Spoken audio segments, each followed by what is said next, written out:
Comic books are a medium of telling stories. The same could be said with video games. A character's driven storyline adds depth and richness to a video game's universe. And if you're a fan of the Batman universe, then Gotham Knights should be on your radar. Gotham Knights is no doubt one of the most anticipated games in 2022. Question is, what's the story about? What's the gameplay like? And when will the game be released? If you're curious about any of these questions and more, then join me in taking a sneak peek at Gotham Knights.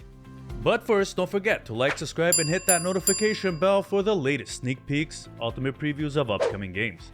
I know how valuable your time is, and my goal is to deliver highly researched and highly edited content because you deserve nothing less. And if you're interested in more upcoming DC games, then check out my video on Suicide Squad Kill the Justice League.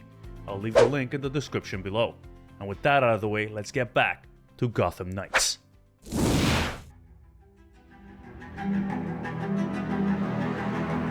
Gotham Knights is an upcoming action role-playing game developed by Warner Bros. Games Montreal and published by Warner Bros. Interactive Entertainment. Despite the similar art direction, world design, and Warner Bros. Games Montreal's previous work on Batman Arkham Origins, Gotham Knights is not connected to the Arkhamverse. The studio has stated that Gotham Knights is an original story set in the DC Batman universe and is not connected to the Arkham series.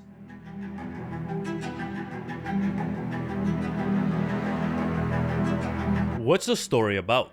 Unlike previous Batman video games, it will focus on the Bat family. In Gotham Knights, Bruce Wayne dies in an explosion, and prior to his death, Batman had planned to leave Gotham in the hands of the Bat family members. The Batcave has been destroyed by Bruce Wayne himself, and he left the team the Belfry Towers as base of operations, and players can play as Robin, Red Hood, Batgirl, and Nightwing to protect Gotham City despite being on bad terms with the police department after the death of the former Commissioner Gordon. The group comes into conflict with the Court of Owls, a secret society who have controlled the city for years without their knowledge. In comic book lore, the Belfry was introduced as a school for Batman to train superheroes while Batwoman resumed their day-to-day operations. It was also the base of a team called the Gotham Knights, made up of Batman, Clayface, Batgirl, Red Robin, Nightwing, and Azrael.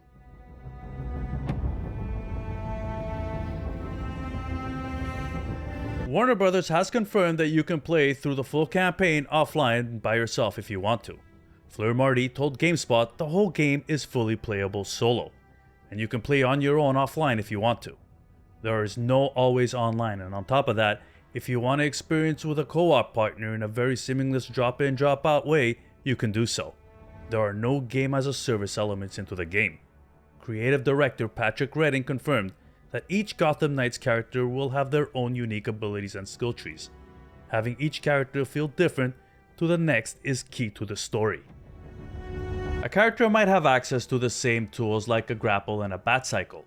They also have ways of approaching and entering into the fight that is really distinctive and specific to each of them. Gotham Knights makes you play as 4 characters. But what if you play only one hero?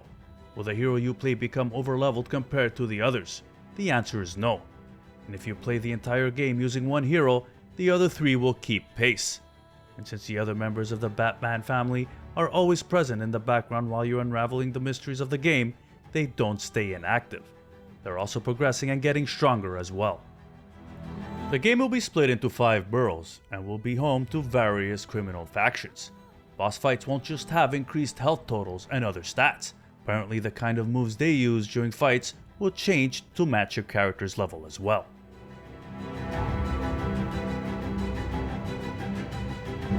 For players that love cosmetics, the game's got you covered. It's entirely progression driven, and each of the heroes will have different styles of suits that you're able to unlock. And within a certain look, you'll also have a variety of accessories, so certain aspects of those costumes will be interchangeable, like gauntlets or cowls.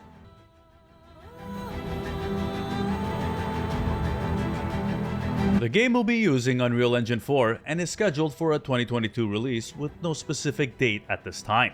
It's being released on the PS4, the PS5, Xbox One, the Xbox Series, and PC. Hopefully this game can live up to the fans' expectations. Are you looking forward to this game? Comment down below. And And if you like this video, guys, please consider subscribing to help this channel grow.